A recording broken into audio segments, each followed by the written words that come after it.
जय हिंद दोस्तों, कैसे हो सभी। आप सभी का फिर से स्वागत है हमारे YouTube चैनल पर।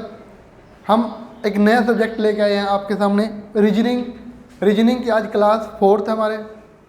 आज हम रीजनिंग क्लास 4th में डिस्कस करेंगे कि शब्द निर्माण क्या होता है और उसकी व्यवस्था कैसे करते हैं। अब एग्जाम में बार बार क्वेश्चन पूछा जाता है, 1 नंबर का क्वेश्चन इसमें से आएगा कि शब्द निर्माण क्या होता है, वर्ड फॉर्मेशन होती क्या है, वर्ड को कैसे अरेंज किया जाता है, वो हम यहाँ पर समझेंगे अभी। तो सबसे पहले हम क्वेश्चन पढ़ लेते हैं कि शब्दकोश में निम्नलिखित में से कौन सा शब्द अंत में आएगा। इसने पूछ लिया भाई अंत में आएगा, और ये भी पूछ सकता है कि सबसे पहले वर्ड कौन सा आएगा, पहले शब्द कौन सा आएगा शब्दकोश में। अब इसने पूछा कि अंत में कौन सा वर्ड आएगा। अब ये देखना भाई अंत में कौन सा आएगा। अगर हमें अल्फ़ाबेट की अच्छे से नॉलेज है, इससे पहले वाली जो वीडियो थी हमारी उसमें हमने इसमें के बारे में बताया था कि वर्ड अल्फ़ाबेट कैसे है, कौन से नंबर पर कौन सा अल्फ़ाबेट है। तो यहाँ पर सबसे पहले क्या है कि अब हम देखते हैं चारों में बी सबसे फर्स्ट है, सेकंड क्या है ए, लेकिन इसमें और इसमें ओ है। तो हमने इसने क्या पूछा अंत में क्या आएगा, लेकिन ये दोनों नहीं हो सकते, ये दोनों नहीं हो सकते क्योंकि ए और ए है इसके अंदर। अब ये दो हमारे पास है, अब यहाँ पर भी ओ है, यहाँ पर भी ओ है। अब अल्फ़ाबेट में ओ पहले आता है या एस पहले आता है। अब यहाँ भी एस है, ओ है और यहाँ एस है, तो क्या पहले आता है, ओ पहले आता है। और इसने पूछा अंत में क्या आएगा, अंत में क्या आएगा, एस आएगा। ओ तो ओ के बाद एस आता है, इसलिए हमारा ऑप्शन क्या रहेगा, सी हमारा ऑप्शन रहेगा। सी क्या रहेगा, हमारा ऑप्शन रहेगा। आपके सामने अब सेकंड क्वेश्चन हमारा कि शब्दकोश में आने वाला पहला शब्द क्या रहेगा, शब्दकोश में आने वाला पहला शब्द क्या रहेगा। तो अब ये जो 4 ऑप्शन हमारे पास गिवन है, अब हम देखते हैं इनमें सबसे पहले क्या आएगा। अब देखो डी ई एल, इसमें भी डी ई एल, इसमें डी ई एम है और इसमें डी ई एल है, लेकिन अब ये नहीं आ सकता क्योंकि यहाँ पर एम है और एम से पहले क्या आता है, एल आता है। तो एम को हम रिमूव कर देंगे, इसको सी को। अब हमारे पास 3 ऑप्शन बच चुके हैं। अब उसके बाद आई है और इसमें क्या है टी। अब आई पहले आता है तो ये ऑप्शन हमारा खत्म हो चुका है, ये भी खत्म हो चुका है। अब हमारे पास ए और डी ऑप्शन बचे हुए हैं। अब ए में आई है और उसमें भी आई है। अब यहाँ क्या है वी और वहाँ पर क्या है सी। अब पहले कौन सा वर्ड आता है, सी आता है या वी आता है। हमारे पास सी पहले आता है, तो ऑप्शन क्या रहेगा हमारे पास, डी रहेगा। ऑप्शन क्या रहेगा, डी रहेगा। तो इस तरह के क्वेश्चन ही आपसे एग्जाम के अंदर पूछे जाएंगे। तो अब हमारे पास क्वेश्चन 3 है कि हमने कोई एक वर्ड यूज करना है, कोई एक वर्ड यूज करना है और ये वर्ड अंत में लगे। हम इसके अंत में कौन सा वर्ड यूज करें, इन 4 ऑप्शनों में से कौन सा वर्ड यूज करें कि ये कंप्लीट वर्ड बने। अब देखो हम ए यूज कर सकते हैं इसके बीच में, HATA, तो क्या रहेगा, हेट कोई बनेगा। अब डी यहाँ यूज करें हेड नो। अब बी यूज करें HATB नो। अगर ई यूज करें यहाँ पर तो क्या बन गया हेट, यानी कि एक वर्ड बनता है कंप्लीट। BARA नहीं, डी। अब यहाँ पर ई किया तो यहाँ भी ई करेंगे हम, बार हो सकता है, यहाँ भी ई कर दिया हमने। और BATE यहाँ पर भी ई हो सकता है, और PEN यहाँ पर भी हो सकता है, और BAH यहाँ पर भी ई हो सकता है।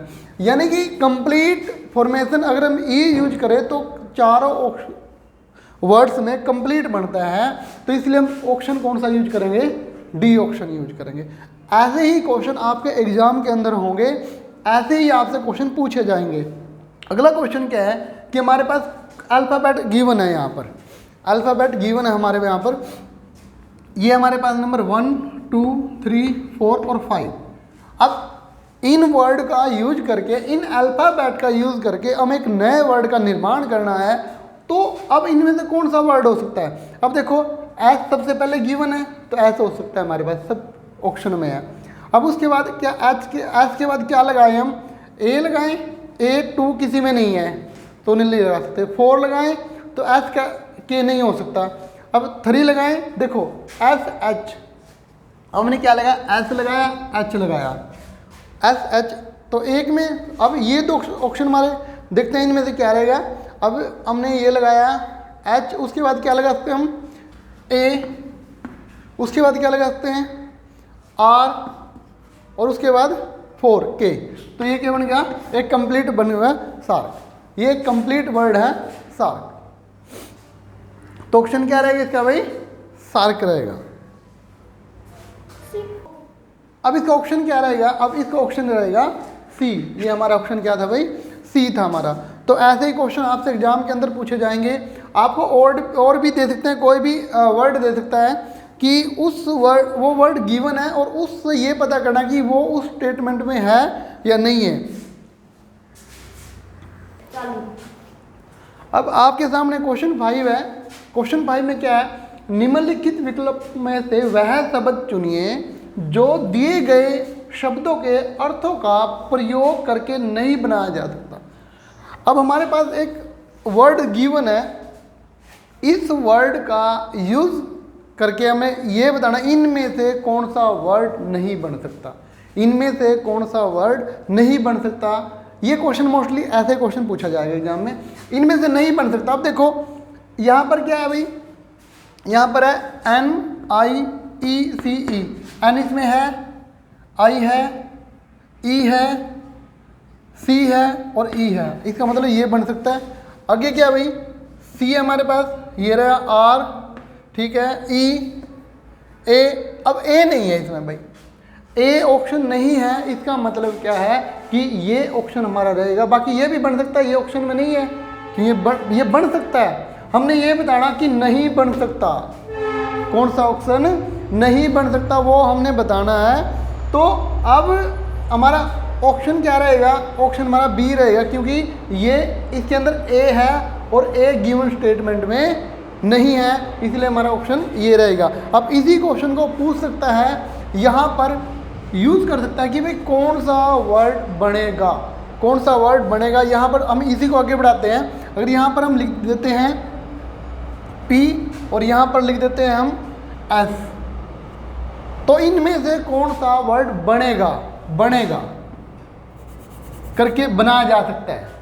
इसमें नहीं है, नहीं वाला ये, तो अब ऑप्शन ये रहेगा उसका, क्योंकि जो P है वो इसमें नहीं है और S है जो इसमें नहीं है। सिर्फ यही हमारा ऑप्शन रहेगा अगर पूछ लिया क्वेश्चन कि कौन सा वर्ड बनाया जा सकता है। अब इसमें दोनों क्वेश्चन रिपीट कर दिए हमने, बनाया भी जा सकता है और नहीं भी बनाया जा सकता है। तो आप इस वीडियो की वीडियो को देख के आपने ज़्यादा से ज़्यादा प्रैक्टिस करनी है। आपके पास बुक है, बुक में से शब्दकोश निर्माण व्यवस्था जो रीजनिंग का चैप्टर है, ये हमारी 4th क्लास थी। तो आज की क्लास यहीं समाप्त होती है। आप ज़्यादा से ज़्यादा वीडियो को शेयर करना, लाइक करना और चैनल को सब्सक्राइब करना, ताकि हमारी नई वीडियो आप तक पहुंच सके।